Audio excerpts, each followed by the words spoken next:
To the panel discussion. The topic of the panel discussion is Future of Value-Added Resellers in an Era of Cloud Computing and the Opportunities to be Leveraged. The moderator for this evening's panel discussion will be Mr. Lakshmi Narayan Rao, Country Manager for Cloud Division HP India.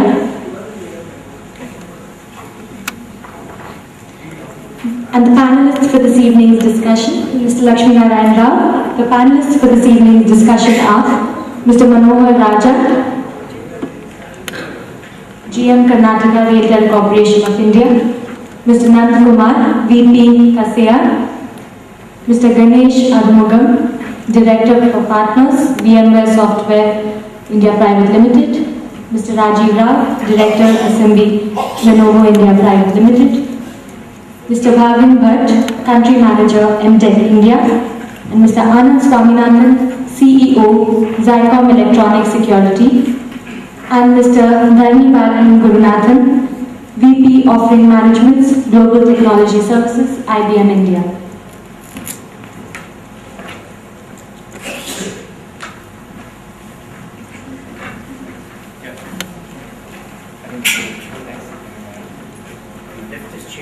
Cloud computing. There was this Wall Street analyst actually talking about cloud computing, and they started telling, hey, it's actually, cloud computing is nothing but vaporware. All these financial analysts think about cloud computing is actually something, or technology aspects as something which they can't relate to easily as vaporware. So why is it actually vaporware? Because they said it's hot. Why is cloud computing hot? Because everybody talks about it. But it's also cold. Why? Because no one seems to be implementing it. It's actually successful. Look at all the companies that have made billions of dollars actually in cloud computing. But it's actually a failure also. Look at all the companies that have lost money investing in cloud computing companies when the outages happen.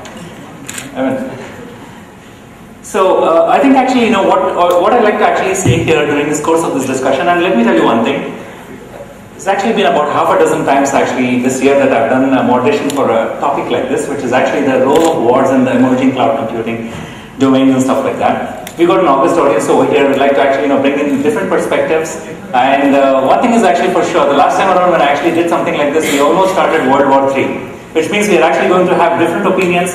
We are going to actually have it as nice as possible and stuff like that. But as I see that panel over here, I see vendors over here, I see distributors over here, but I don't see the people who are expected to actually be talking about. There are no value-added resellers over here. Can I have someone from the audience who is a value-added reseller come in and occupy the chair there? Someone, are there value-added resellers here? Guards, put up your hands, please. Would anyone want to actually come over here? Join the discussion, because we are actually talking about perspectives about how the role of a war will evolve over the because of cloud computing over the next year or so. Please come in. Let's give a round of applause to this gentleman over here. A brief introduction about yourself. Okay, Anand Ram. Mr. Anand Ram from Webcom, please. That's a pride of place for you, Mr. Anand Ram. We are talking about actually the future of awards. Please have a seat. Cloud computing as a topic, don't get me wrong, I'm not going to actually talk about what is cloud computing and bore you and stuff like that, because it's like preaching to the choir. Everybody knows here about what cloud computing is. I won't actually preach to the choir again. What I'd like to say here is to look at actually different perspectives, and we've got this panel over here that will pick up on topics and actually evaluate it and see how we are going to leverage opportunities from cloud computing. Those are the keywords. Opportunities and how we leverage them. Before I actually start off, talking about the topics, let's actually, have a take from each of the panelists over here, starting from Anand, on what do you think about cloud computing opportunities for VARs, and we'll actually go that way. Anand. Well, I represent together, which is ICOM, which is the electronic security systems. So the industry, I presume, has matured, or is it clear? Or no?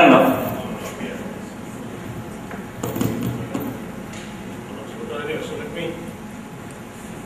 You want to use my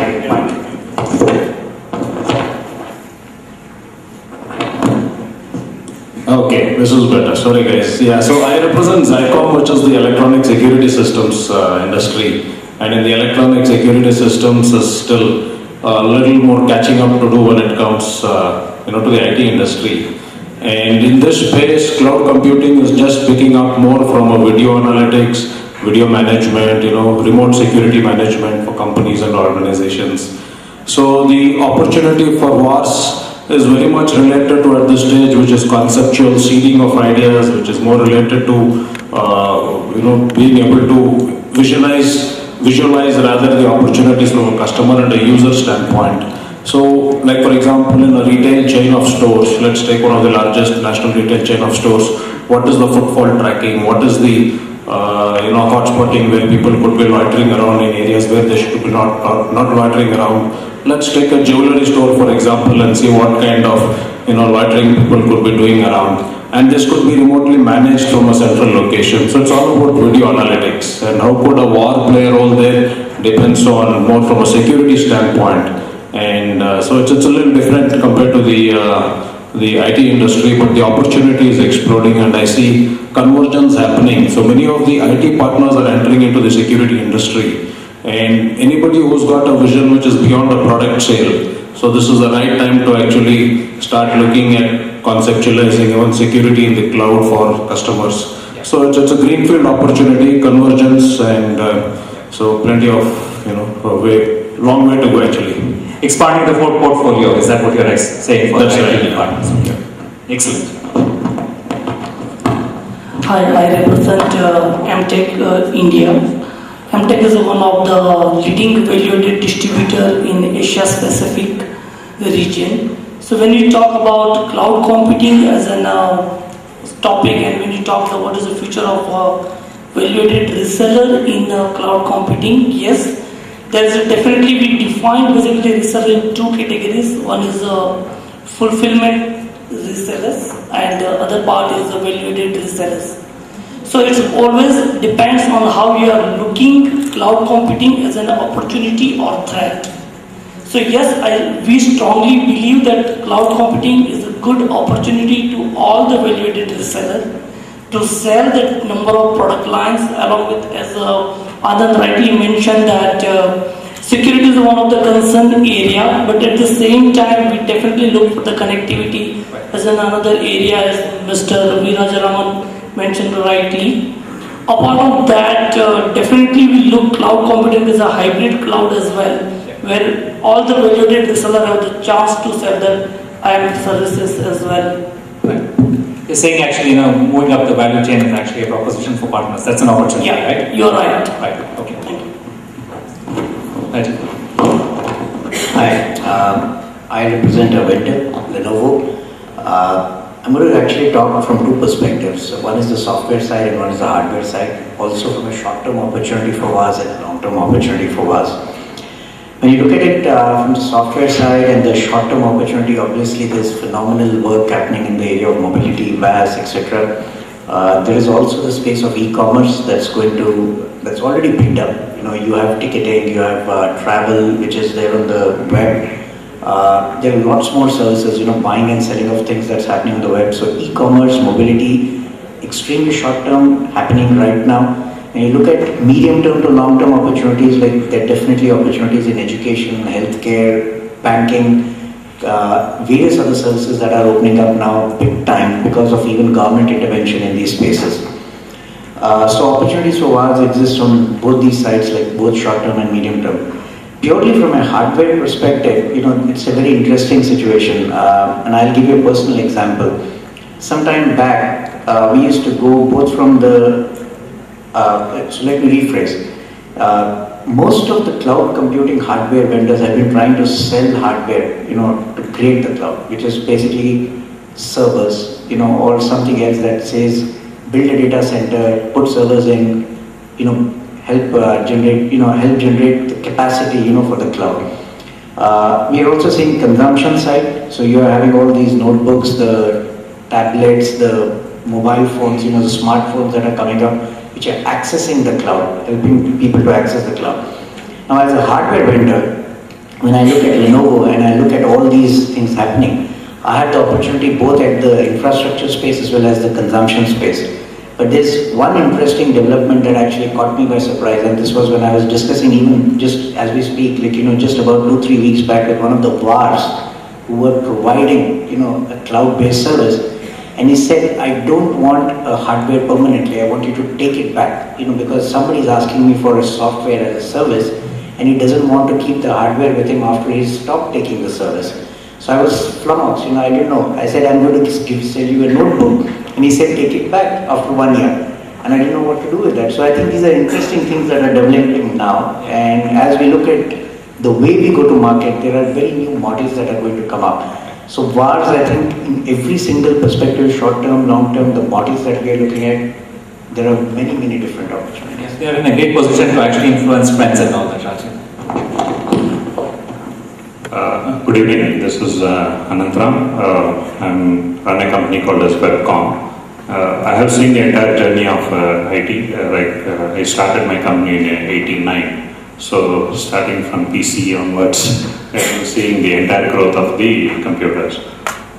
So when it comes to cloud computing, I feel I should, we are right now playing a role of to be very clear in R.K. Lakshman's cartoon, a common man, whatever you have seen, like what's happening around, and then really wondering what it is, it's something like that. Because we are worried this way or that way, what is going to happen to our margins. Definitely I think I'm going to voice out a lot of the resellers' concern. Sure. Seeing as it is in our regular infrastructure business itself, lot of our margins and other things are all, driven by the vendors.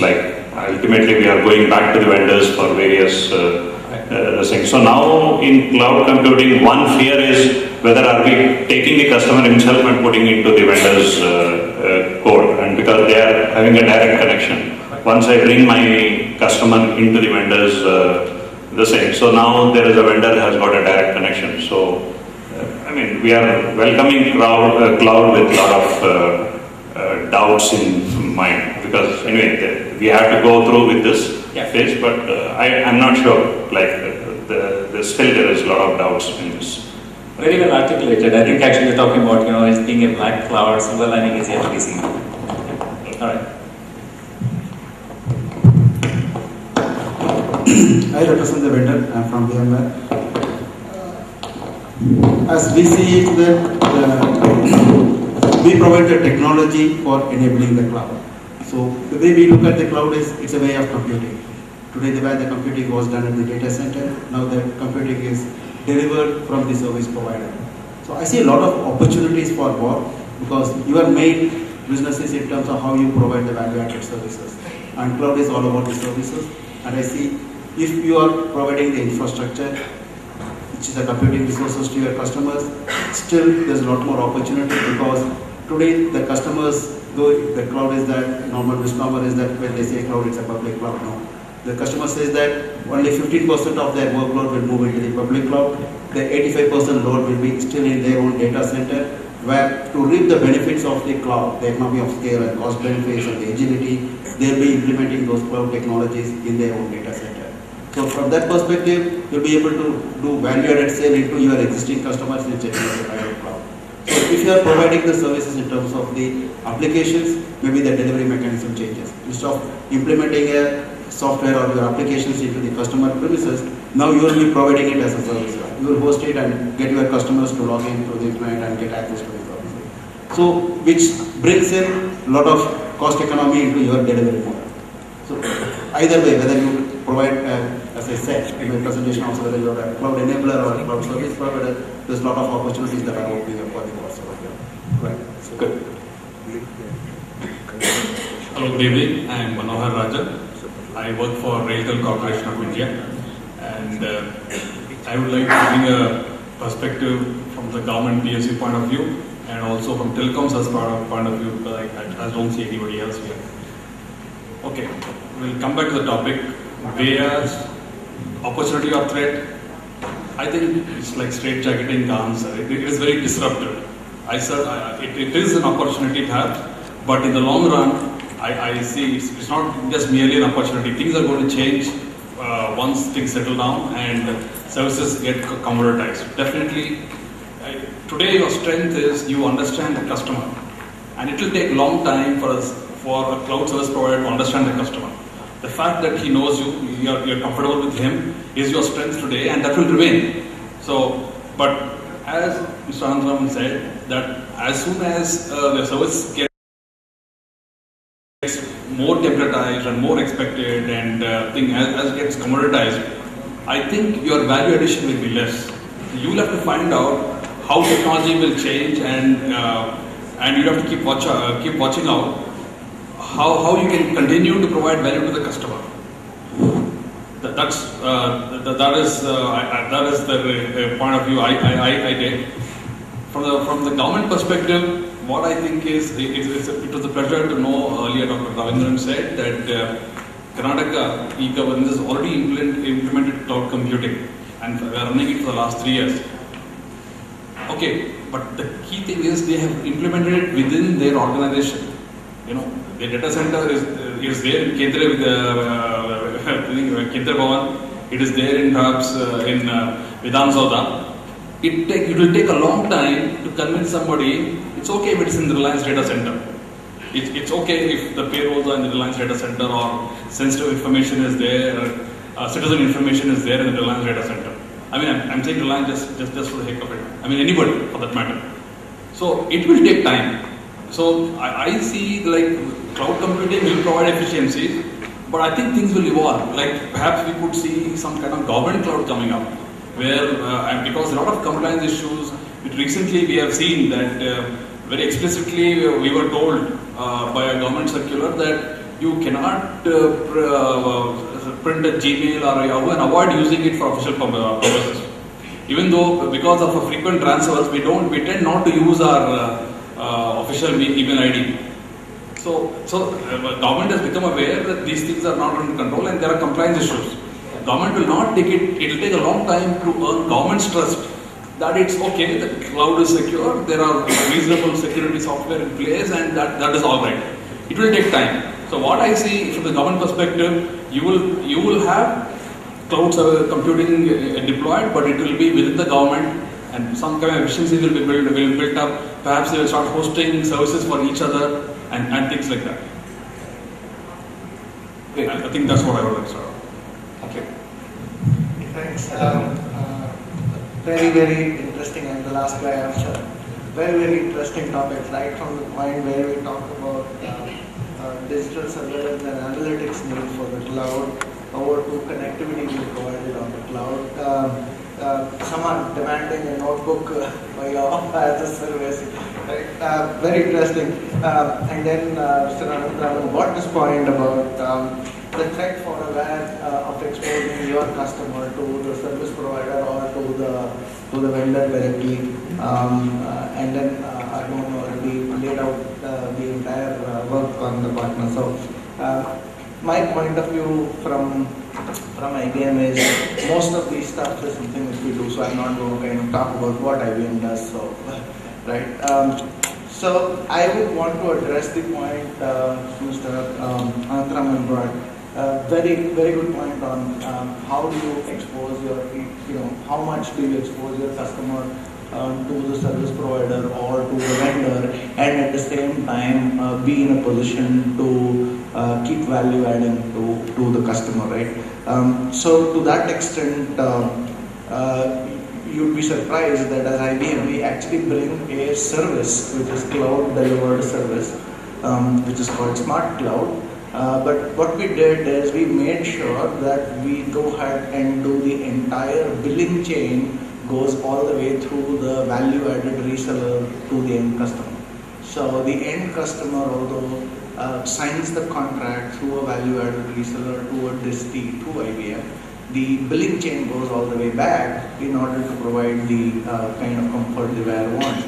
And the biggest opportunity which the WAR gets over there is actually to consult and do more education to the customer, help the customer migrate onto a cloud platform, help build those typical basic services which are custom required, which are otherwise not available on a standardized model on the cloud, right? Right. So that is something which I see as a huge opportunity for the WAR. Yeah. Well, actually, I think you have it all. Actually, you got a bouquet of offerings here, Mr. Anantharaman. It's good that you came here. We can sign the agreements now. because everybody said something, all of it is on record, right? So we've got actually, I mean, that's on the lighter side. The point actually, the takeout from this discussion over here is that,